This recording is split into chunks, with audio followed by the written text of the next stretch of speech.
Bonsoir à toutes et à tous, heureux de vous retrouver pour une nouvelle semaine de Sens Public. On est ensemble pour 90 minutes, du lundi au jeudi à 18h et 22h pour donner du sens à l'actualité. Et voici le sommaire de ce 16 janvier. À J-3 de la première journée d'action et de mobilisation contre la réforme des retraites, tout le monde, des syndicats, du gouvernement aux sondeurs, en passant par les syndicats, tout le monde s'attend à une forte mobilisation. Tout le monde a bien perçu que cette mesure, elle est injuste. Donc oui, il y a tous les ingrédients pour que cette mobilisation soit très très forte. Fabien Roussel, numéro 1 du Parti communiste, dit aujourd'hui dans le Parisien, soyons 1 million. Ce serait bien ? Je pense qu'on peut être plus. L'appel sera-t-il entendu? De la puissance de ce mécontentement dépendra la suite du mouvement et la réaction des uns et des autres. On se demandera comment gagner la bataille de l'opinion dans une minute. Et puis c'est un second thème d'actu que je vous propose ce soir, consacré à la guerre en Ukraine, le bilan effroyable du bombardement d'un immeuble d'habitation à Dnipro, les combats à Soledar, les Britanniques qui vont livrer des chars lourds, la Russie qui pourrait mobiliser 500 000 hommes supplémentaires, beaucoup d'événements à décrypter tout à l'heure avec nos experts, avec cette question centrale. Est-ce que le conflit s'enlise ? Mais d'abord, c'est la chronique d'une manif annoncée que nous raconte Mathias Araez. Que l'intersyndicale appelle de ses vœux, secteur de l'énergie, des transports ou même dans la fonction publique, la mobilisation s'organise. Ce week-end, l'homme fort de la CGT, Philippe Martinez, disait attendre 1 million de manifestants dans les rues. Avec Philippe Martinez, on est d'accord pour que le 19 soit massif. Et ensuite, on est d'accord pour regarder comment on va faire pour les fois suivantes, pour que le gouvernement nous écoute sur ce report de l'âge légal qui sanctionne les travailleurs. Une opposition frontale à la réforme des retraites soutenue majoritairement.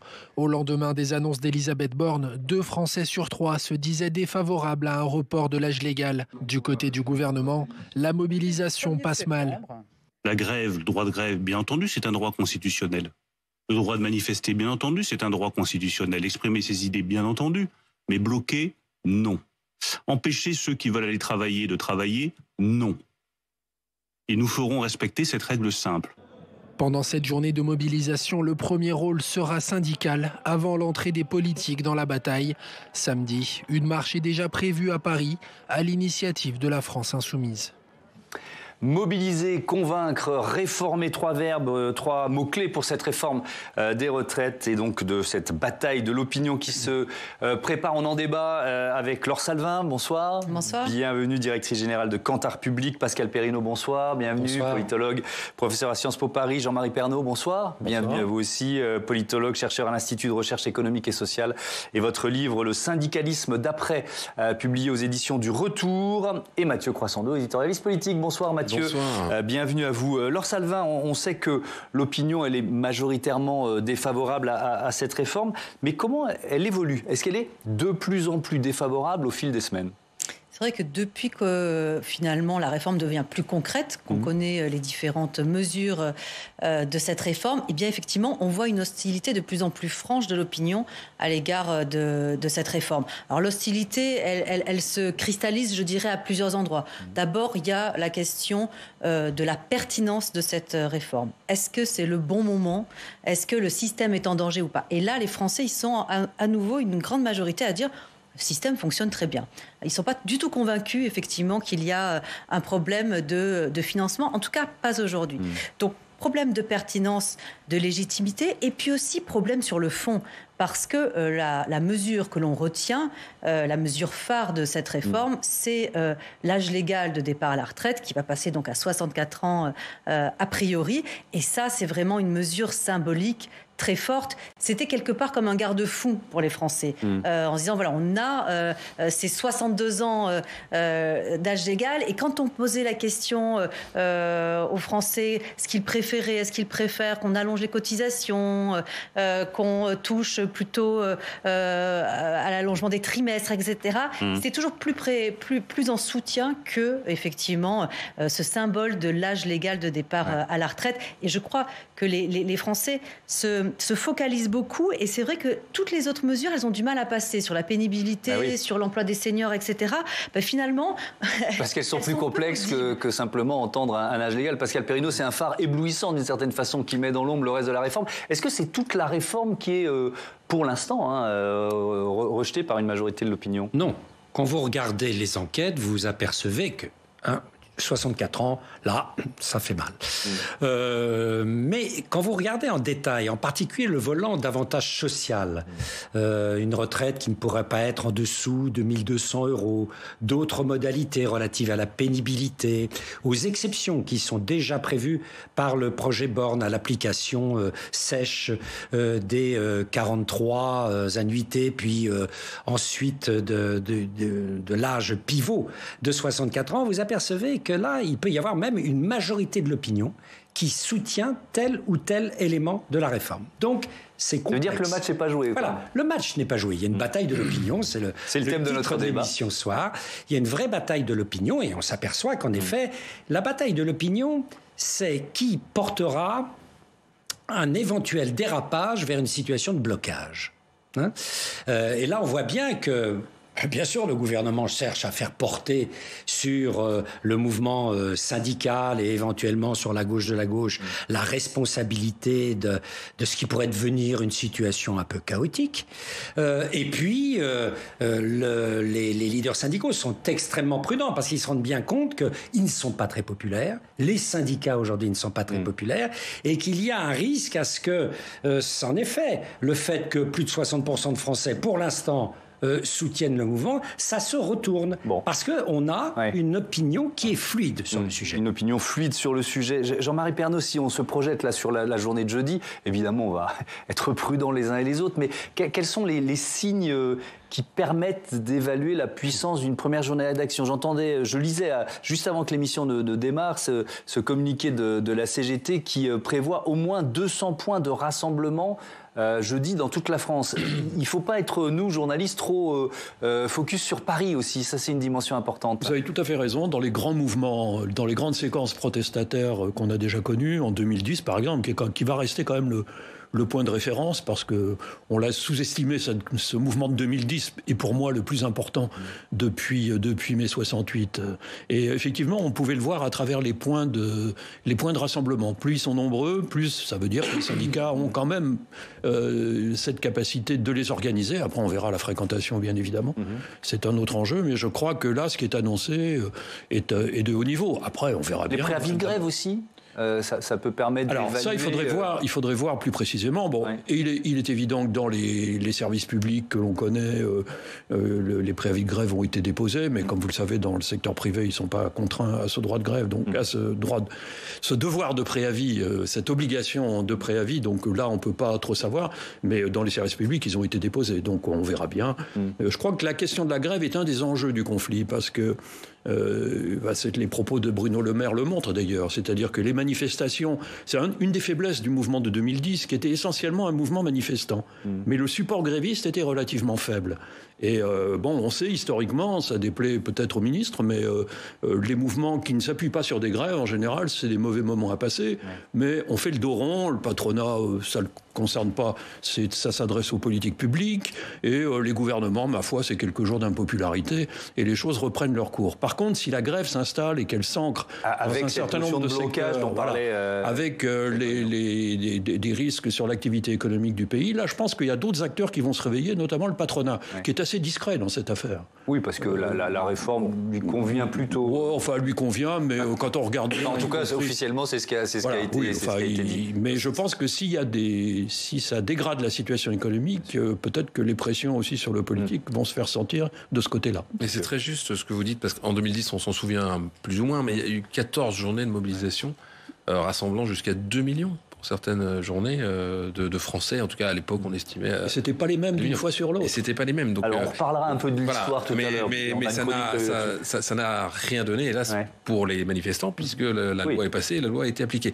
Je pense qu'on est aussi, comme le disait Pascal Perrineau, dans une bataille de récits aujourd'hui, entre le récit gouvernemental et le récit des syndicats et des oppositions. Et pour l'instant, force est de constater, quand on regarde les sondages, et vous les avez très bien décrits, que ceux qui emportent le récit, c'est ceux qui disent un message assez simple, au fond, que cette réforme, elle est à la fois inutile, elle est injuste et elle est inefficace. Sont les critiques qu'on entend. Il y a ceux qui disent elle est inutile, c'est pas le moment, il n'y a pas besoin. Vous entendez François Hollande ce matin qui dit on n'est pas dans l'urgence, il n'y a pas d'urgence à réformer, voilà, donc c'est une critique. Elle est injuste, ça c'est un discours qui est porté fort par les syndicats, et ils ont raison sur certains aspects de la réforme, et puis elle est inefficace, de toute façon ça ne servira à rien, puisqu'il faut s'y remettre dans 20 ans, il faudra refaire une réforme, parce que de toute façon ça ne suffira pas. Et tous ces messages ont été, à mes yeux, pour l'instant, davantage entendus, ils ont davantage infusé dans l'opinion publique que les messages du gouvernement. Pourquoi ? Parce que le gouvernement a énormément varié sur les motivations de sa réforme et n'a pas su emporter en tout cas l'adhésion des Français, parce que c'est compliqué sur une réforme dite punitive, mais il n'a pas su convaincre en tout cas ni de la nécessité, ni de la pertinence du contenu de la réforme, et ni des détails pour chacun. Alors il y a la question d'un chiffre, on cherche toujours nous journalistes un chiffre, on l'entendait dans les titres avec ce million de personnes mobilisées jeudi. Alors il y en a un qui est prudent, c'est le secrétaire général de la CFDT, il ne se prononce pas sur la question du chiffre. Moi je crois qu'il faut qu'il y ait le maximum de personnes qui participent aux manifestations partout en France pour dire clairement que cette réforme, elle a le désaccord du monde du travail et des travailleurs et des travailleuses. Donc après, on verra bien. Je vais pas annoncer un chiffre avant que les manifestations aient lieu. Mais c'est vrai qu'il faut qu'il y ait le maximum de personnes dans la rue et de façon pacifique.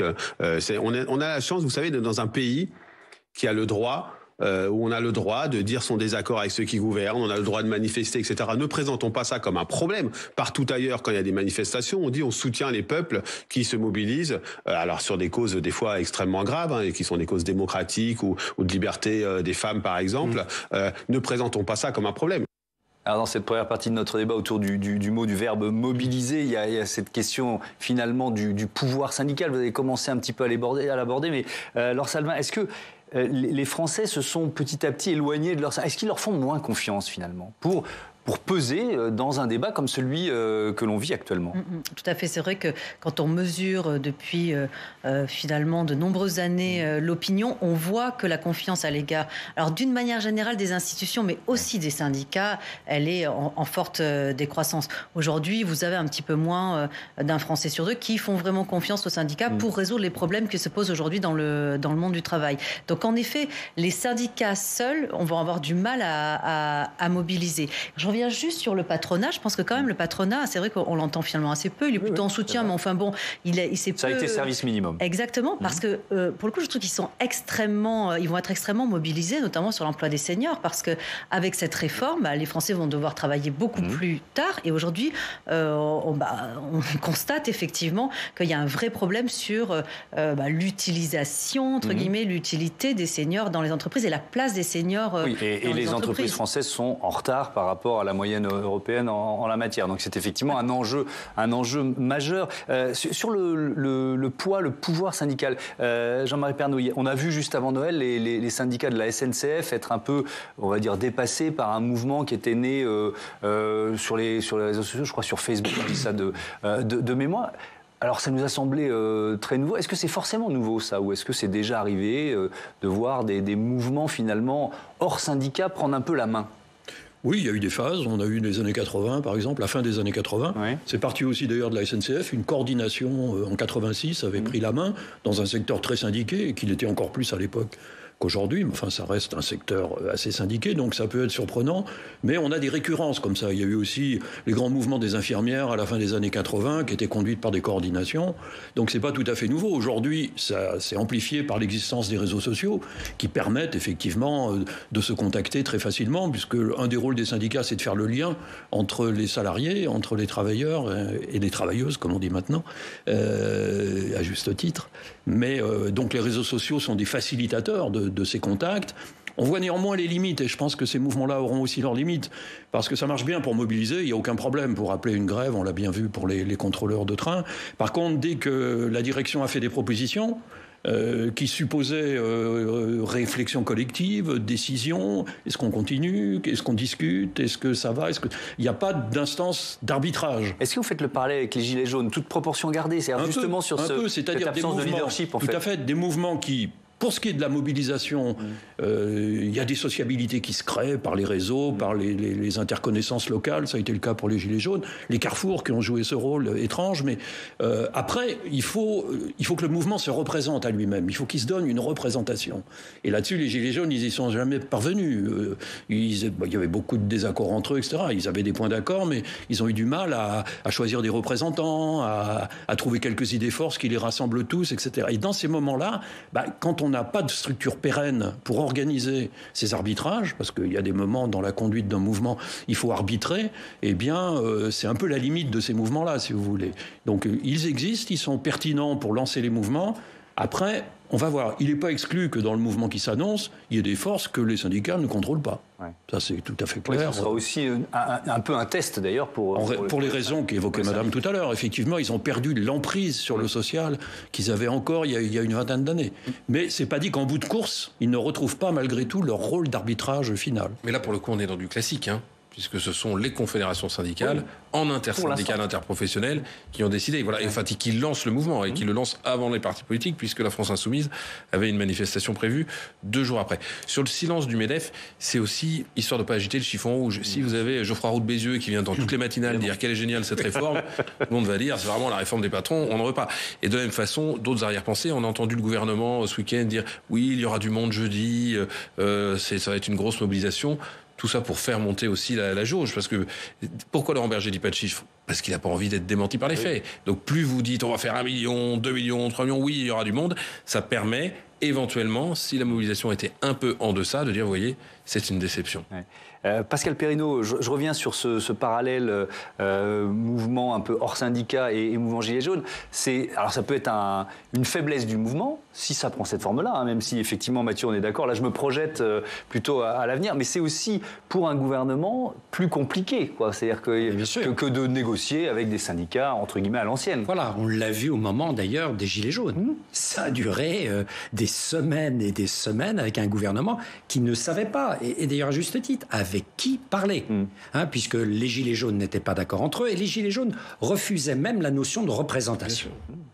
Ils ne voulaient surtout pas de représentants. Dès qu'il y en avait un, ils lui coupaient la tête. Donc là, ça pose un problème énorme, et on le voit depuis les coordinations, en effet, des années 80. Je me souviens d'un ministre de l'Éducation nationale qui était confronté aux coordinations étudiantes. Il disait, c'est terrible, parce qu'un soir de manif, je me mets d'accord dans la nuit avec les représentants de la manif, puis le lendemain, il y a une autre manif, et les coordinations ne sont plus les mêmes. Donc voilà comment organiser, comme on dit, le dialogue social quand vous n'avez pas de représentants.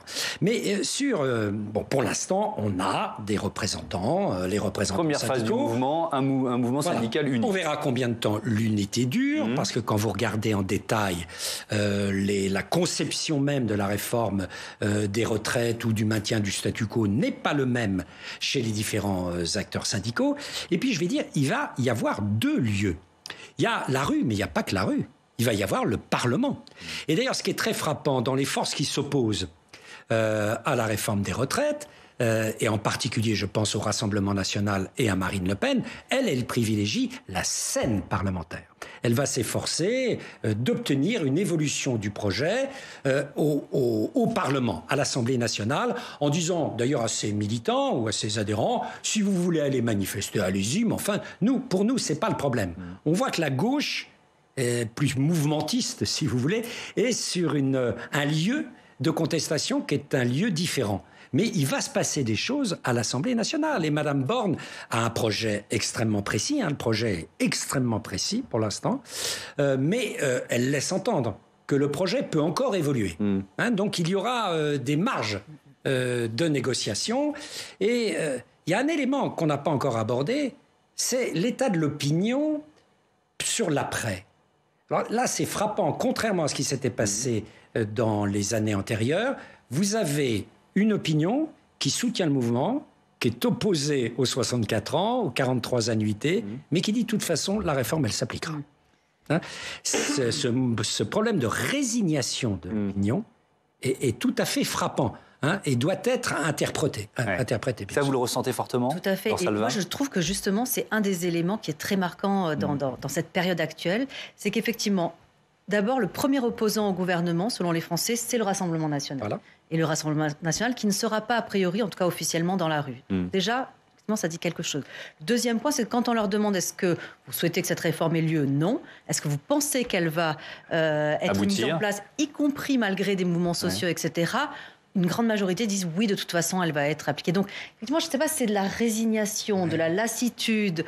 Un peu de défiance vis-à-vis du pouvoir syndical, ce qu'on évoquait aussi. Oui, effectivement, sur la capacité aussi à l'opposition et aux syndicats, finalement, à mener le combat jusqu'au bout. Et puis surtout, par rapport à la détermination du gouvernement, du président de la République et de la Première ministre, qui paraissent extrêmement, justement, déterminés. Donc ça, c'est vrai que c'est assez inédit comme situation, et notamment avec ce positionnement du RN, considéré comme le premier opposant, qui, lui, ne joue pas dans la même arène. C'est quand même assez... Alors, Pascal Perrineau, vous parliez évidemment de l'enjeu politique parlementaire. Mathieu, ce qui est intéressant quand on regarde un peu dans le rétroviseur sur cette réforme des retraites, alors on assiste à beaucoup de revirements. Oui, parce qu'on connaît depuis une semaine le projet détaillé du gouvernement, et depuis une semaine, le débat fait rage entre l'exécutif, l'opposition et les syndicats. Et du côté de l'opposition, si on met à part les Républicains, qui du coup sont dans une forme d'accord avec le gouvernement, mais tous reprochent à l'exécutif une réforme, je le disais tout à l'heure, inutile, inefficace, injuste. Et parmi les critiques récurrentes, le manque de débat sur le pourquoi et le comment de la réforme, ça c'est vrai. Il n'y a pas eu assez de débat sur pourquoi on l'a fait ni comment on l'a fait. Mais il y a un autre angle d'attaque qui fait fureur, c'est les revirements d'Emmanuel Macron sur le sujet. Alors, de fait, sa réforme des retraites ne ressemble en rien à celle qu'il avait promise en 2017, et ce qu'il a tenté en vain de mettre en place dans son premier quinquennat. Mais il y a surtout une petite phrase qui tourne en boucle sur les réseaux sociaux. Elle a été prononcée par le président de la République lors d'une conférence de presse, c'était le 25 avril 2019. Regardez. Est-ce qu'il faut reculer l'âge légal qui est aujourd'hui à 62 ans? Je ne crois pas. C'est que tant qu'on n'a pas réglé le problème du chômage dans notre pays, franchement, ce serait assez hypocrite de décaler l'âge légal. Je veux dire, quand aujourd'hui on est peu qualifié, quand on vit dans une région qui est en difficulté industrielle, quand on est soi-même en difficulté, qu'on a une carrière fracturée, bon courage déjà pour arriver à 62 ans. C'est ça la réalité de notre pays. Alors on va dire non, il faut maintenant aller à 64 ans. Vous savez déjà plus comment faire après 55 ans. Les gens vous disent les emplois c'est plus bon pour vous. C'est ça la réalité. C'est le combat qu'on mène. On doit d'abord gagner ce combat avant d'aller expliquer aux gens, mes bons amis, travaillez plus longtemps. C'est le délai légal. Ce serait hypocrite. Alors c'est sûr que ce genre d'archives, ça fait mal. Aujourd'hui, ça pique pour le président, d'autant que le président n'a jamais vraiment expliqué, on peut changer d'avis en politique, mais il n'a jamais vraiment expliqué pourquoi il avait changé d'avis, quelles étaient les raisons de son revirement. Ou plutôt, même les raisons de la réforme ont varié avec le temps. Il fallait sauver le système, il fallait dégager des marges pour faire autre chose, les arguments ont varié. Et pourtant, je me dis que l'opposition serait mieux inspirée que d'en faire des caisses sur ce virage à 180 degrés du président. Parce que le président n'est pas le seul à avoir évolué, c'est ça? Exactement, parce qu'ils ont presque tous changé d'avis. Je dis presque parce qu'il faut reconnaître une forme de constance à la France insoumise qui prône le retour aux 60 ans avec 40 annuités depuis 2012. Mais les autres, tous les autres, prenez les Républicains par exemple qui feignaient de trouver le projet de réforme trop dur, trop brutal. Il y a seulement 6 mois, ils proposaient la retraite à 65 ans. C'est dans le programme de Valérie Pécresse, dans le programme des législatives. À l'extrême droite, prenez Marine Le Pen. Elle s'oppose à la réforme qu'Emmanuel Macron a défendue dans sa campagne. C'était même un clivage assez net entre les deux candidats. Mais elle-même a changé d'avis sur la question. Elle prenait la retraite à 60 ans pour tous en 2017. Elle d'ailleurs s'est fait tacler là-dessus et pense qu'elle a perdu en crédibilité économique là-dessus. Et elle a changé. Elle s'en tient maintenant aux 62 ans, sauf pour ceux qui ont commencé à travailler avant 20 ans. Et alors que dire des socialistes tartuffes en chef, ceux-là, après avoir défendu le programme de leur candidate Anne Hidalgo, qui, elle, défendait le maintien à 62 ans de l'âge légal. Ils ont signé l'accord de la NUPES qui lui prévoit, comme les Insoumis, de revenir à 60 ans avec 40 annuités, s'il vous plaît. Alors que lorsqu'ils étaient au pouvoir, ces socialistes, qu'est-ce qu'ils ont fait? Une réforme qui porte le nombre d'annuités à 43, la fameuse réforme Touraine. Donc là, on est quand même dans le n'importe quoi. Et puis, j'aurais pu ajouter les écologistes, mais alors là, comme le programme de Yannick Jadot était famélique sur les retraites et elliptique, la seule mention, c'était nous ne reporterons pas l'âge légal de départ à la retrate. Bon, quand vous avez dit ça, voilà. Mais eux aussi ont signé l'accord de la NUPES. Et puis, allez, tiens, je finis avec une mention spéciale dédicace à François Bayrou, jamais avare de conseils, on l'a vu depuis 6 mois, qui s'est fendu d'une note pour défendre la retraite à 64 ans ou 64,2 ans selon les scénarios. Mais vous savez à combien il nous l'a proposé en 2012, la retraite, lui? à 65 ans. Et ben voilà, c'est toujours bon de regarder un peu les archives. Jean-Marie Pernaut, pour ces formations, globalement, l'enjeu finalement de cette bataille-là de l'opinion, de cette réforme des retraites, c'est quoi? C'est peut-être l'électorat populaire? Comment vous l'analysez, ça? Les formations politiques. Quand vous regardez au-delà des sondages massifs, 60%, etc., quand on regarde par PCS, par catégorie socio-professionnelle, on voit quand même qu'il y a un écart considérable vis-à-vis de cette réforme. C'est-à-dire que dans les catégories ouvriers-employés, le rejet est beaucoup plus massif. Et ces catégories-là, on sait pour qui elles votent. Elles votent d'un côté pour la gauche, de l'autre pour l'extrême droite. C'est un des problèmes de la majorité. Enfin, pour faire vite, il faudrait nuancer, mais enfin, en gros, dans les grandes masses, c'est ça. Donc, effectivement, il y a une dispute, mais ça date pas d'hier entre le Rassemblement national et les forces de gauche, appelons-les comme ça, pour faire vite aussi, sur la reconquête, ou la conquête, ou la reconquête, pour ce qui est de la gauche, de ces catégories populaires. Parce que mais là, c'est elles les plus... pardon de vous interrompre, avec deux stratégies très différentes, vous l'évoquiez aussi. Oui, tout à fait. Une stratégie Marine Le Pen... parlementaire. Mais c'est pour ça que nous vivons ultra offensive. C'est pour ça que nous vivons une période passionnante, parce que là, il va se jouer énormément de choses. Difficilement prévisibles. Moi, je dois dire que je ne sais pas. Alors, sur la journée du 19, je pense qu'il faut être prudent aussi, parce que ces mouvements s'apprécient non pas sur une date, mais sur une séquence. Et même des fois, je rappelle que le CPE, les premières manifestations contre le CPE étaient chétives. Donc, on aurait sans doute fait un pronostic d'échec, et ça s'est arrêté quand ça devenait plus contrôlable. Donc, on verra. Je crois que j'accorde pas... Enfin, c'est important, la journée du 19, mais elle ne clôt pas le cycle, elle ne fait qu'ouvrir un cycle. Donc, on verra bien. Mais il y a plein d'inconnus, et je pense que c'est une période d'intense politisation, ces mouvements sur les retraites. Parce qu'on pourrait dire une politisation de masse. C'est-à-dire que les gens s'interrogent sur leur travail, parce qu'au fond, on ne peut pas poser la question des retraites sans poser la question du travail. Pourquoi les gens ne veulent pas continuer à travailler comme ça plus longtemps? Ça renvoie à pourquoi la question des retraites chez nous a une sensibilité plus forte que dans les pays scandinaves, par exemple. Mais dans les pays scandinaves, on sait bien qu'après 55 ans, les postes de travail sont adaptés, parce qu'on ne met pas les gens dehors. Et donc, d'une certaine manière, le débat sur les retraites, c'est l'envers du débat qui n'a pas lieu sur le travail. Et donc, c'est une période où les représentations peuvent bouger. Je ne sais pas si les sondages pourront les apprécier, parce que tout dépend des questions qu'on pose aussi. Mais je pense que c'est une période qui va avoir une incidence très très forte sur la suite. Sur la question, le Rassemblement national joue gros sur cette affaire, parce que s'ils sont à côté du sentiment des gens, Pascal Perrineau a rappelé où il a été rappelé que Marine Le Pen avait beaucoup changé de position quand même sur les retraites, c'est le moins qu'on puisse dire. Donc tout ça va se jouer dans cette période, et je pense que les représentations sont fluides. Laure Salvin, vous vouliez intervenir? C'est vrai, oui, parce qu'en fait, parler de politisation, c'est très intéressant aussi quand on regarde l'intérêt pour la politique chez les Français. Elle n'a pas bougé, c'est-à-dire qu'elle est toujours à un niveau très élevé depuis la campagne présidentielle. Habituellement, après une campagne présidentielle, l'intérêt pour la politique et l'actualité politique redescend un peu, puis après remonte en fonction des événements. Là, elle a à peine un tout petit peu baissé en novembre, et puis elle est remontée en janvier au niveau de la campagne présidentielle. Donc effectivement, je pense que les Français aussi sont très intéressés par les questions politiques aujourd'hui, et politique publique, au sens noble effectivement du terme. Et c'est pour ça que c'est passionnant aussi, parce qu'en fait, on est en pleine recomposition, et là où notamment les Français demandaient beaucoup plus de compromis, de méthodes différentes de la part du gouvernement, etc., il y a peut-être eu justement un petit écueil là. C'est un peu dommage, parce que c'était la grande réforme des retraites, la première grande réforme de ce quinquennat, et finalement,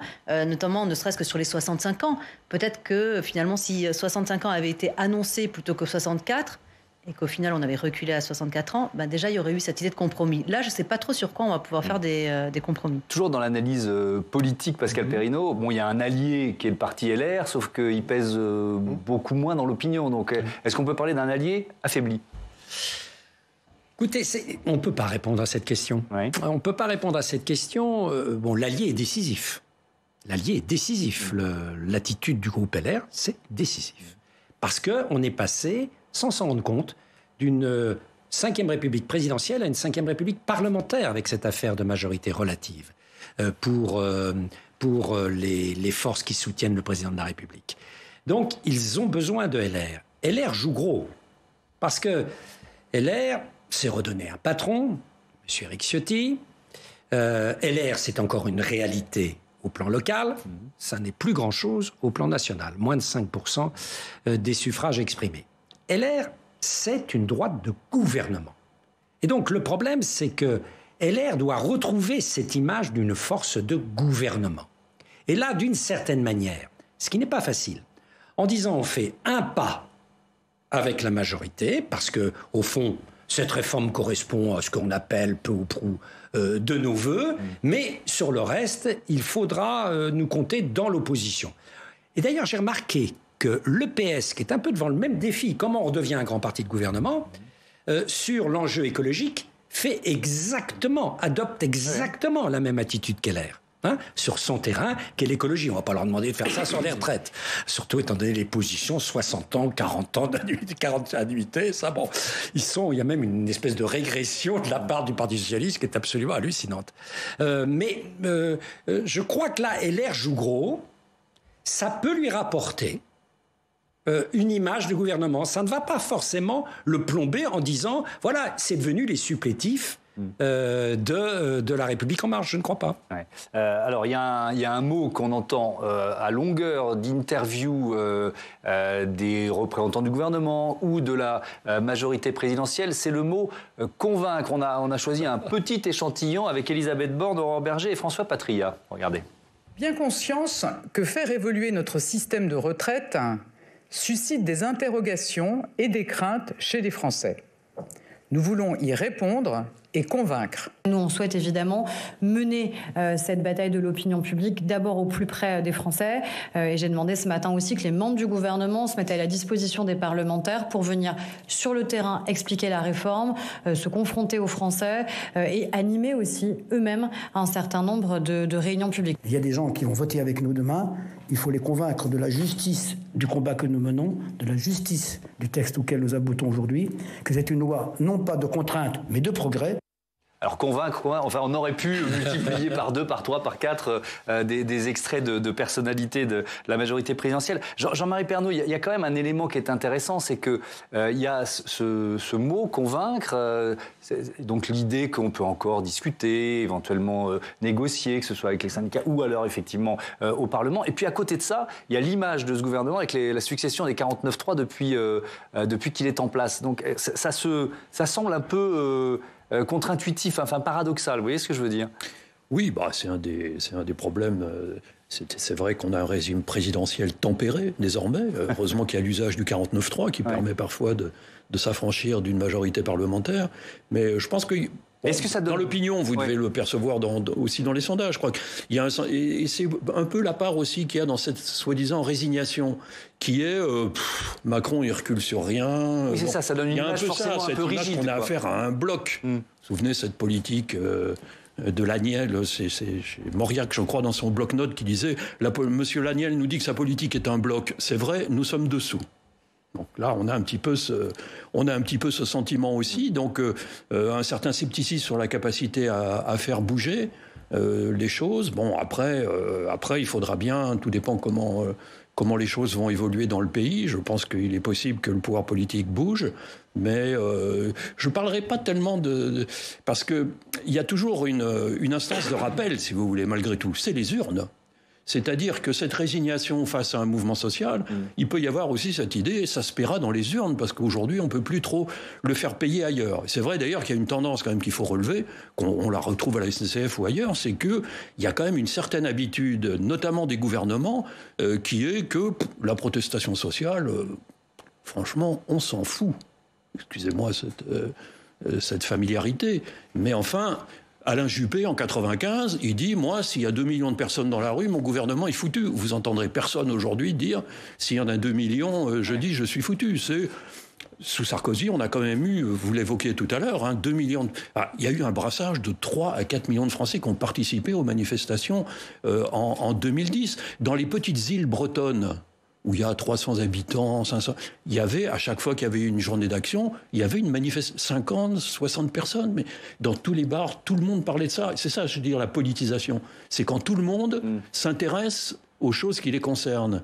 Et face à tout ça, il y a eu un mur d'indifférence assez total. Donc, c'est vrai que c'est quand même un problème dans la régulation des sociétés complexes comme les nôtres, qu'on a l'impression que les gouvernements sont plus sensibles à l'opinion des marchés financiers ou des institutions internationales qu'à celles qui remontent de leur population. Je pense que c'est un problème de gouvernance, comme on dit aujourd'hui. Mathieu, un mot et ensuite on replonge. Il y a quand même un bémol, c'est que les Français n'ont pas été pris par surprise, entre guillemets. On peut questionner la légitimité de cette réforme, mais elle avait été annoncée par le président de la République en campagne. Elle a fait débat pendant la campagne, suffisamment, puisque la plupart des autres candidats lui sont tombés dessus en disant 65 ans, c'est fou. Ça lui a fait sans doute perdre des points, mais il est sorti en tête au premier tour, il a été élu au second.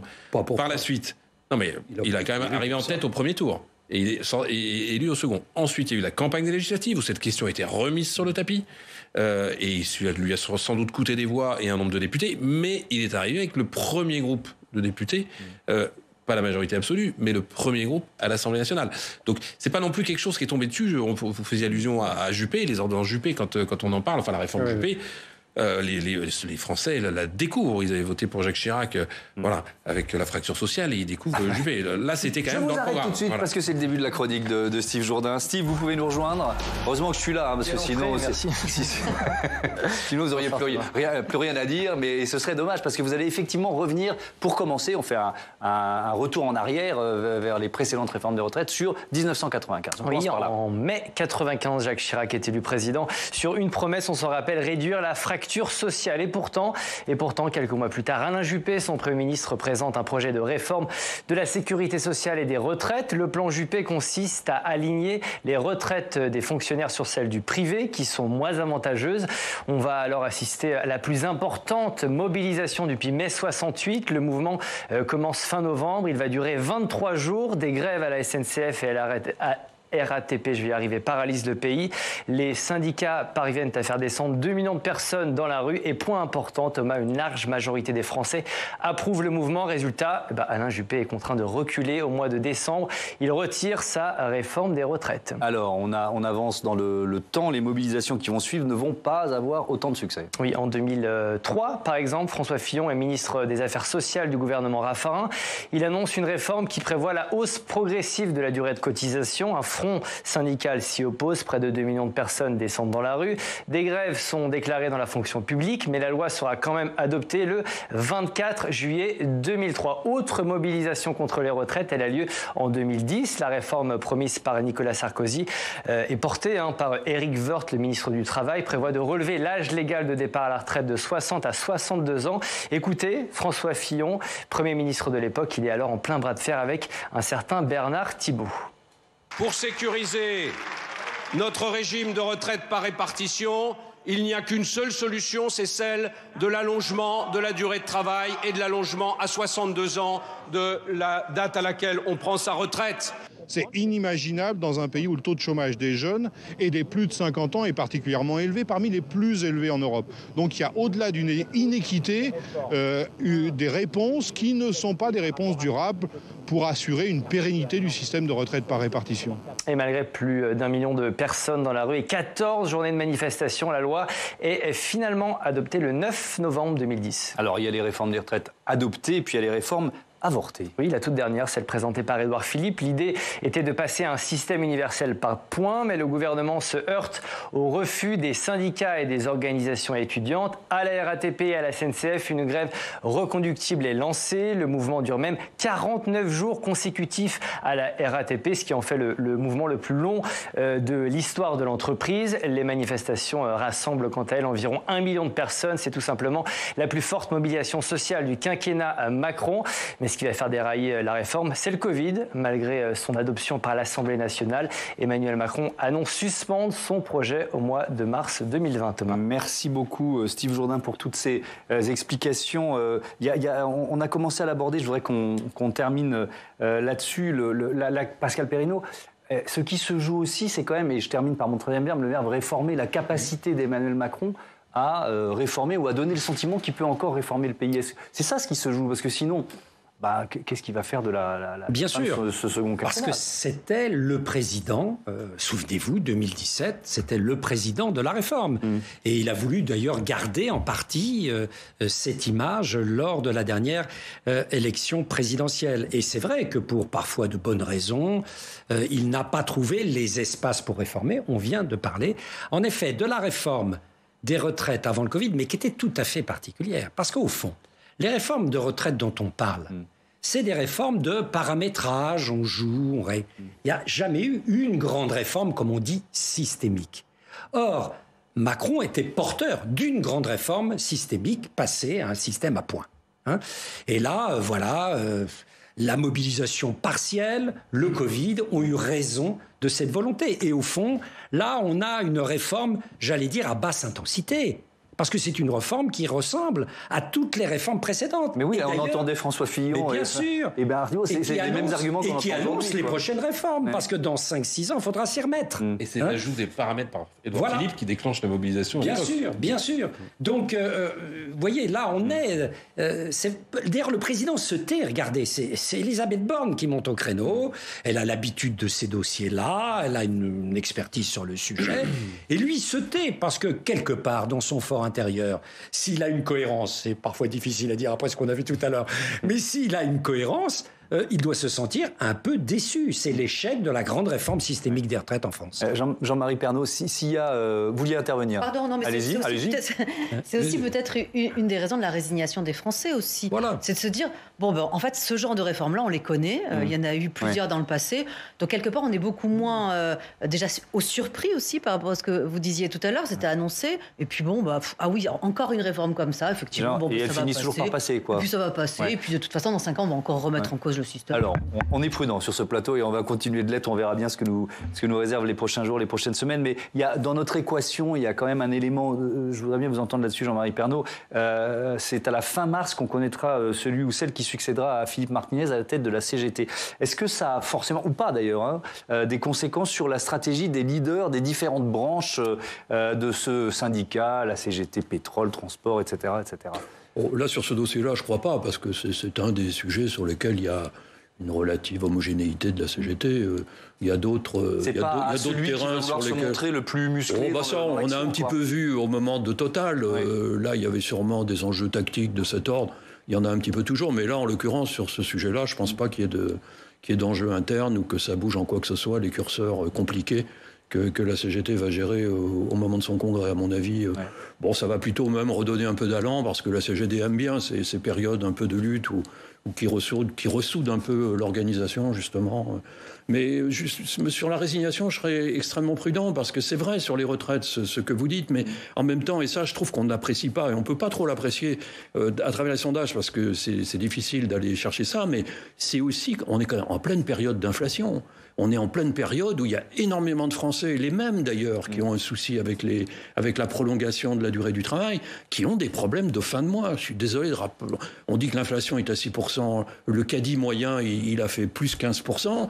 Il y a des gens, n'oubliez pas que quand même la médiane du salaire, c'est 1 700 €. Ça laisse voir le nombre de ménages qui aujourd'hui ont des problèmes dramatiques pour boucler leur fin de mois. Et ça, l'affaire des retraites arrive en plus à ce moment-là, et je ne sais pas trop ce que ce mélange peut donner. Oui, parce que ça peut être mobilisateur, évidemment, Absolument. Mais démobilisateur aussi, parce que Mathieu le disait la semaine dernière, ça coûte cher à celles et ceux qui font grève aussi. Absolument, donc on ne sait pas. On ne sait pas, on peut terminer là-dessus. Voilà. Moi, j'aime bien cette prudence collective avant un mouvement social, parce que voilà, on aura beaucoup d'autres émissions et beaucoup d'autres débats pour le suivre évidemment et vous informer sur l'avancée des manifestations, des discussions éventuelles et des débats au Parlement. Merci à tous encore une fois. Jean-Marie Pernaut, je rappelle le titre de votre livre, Le syndicalisme d'après, qui est publié aux éditions du Retour.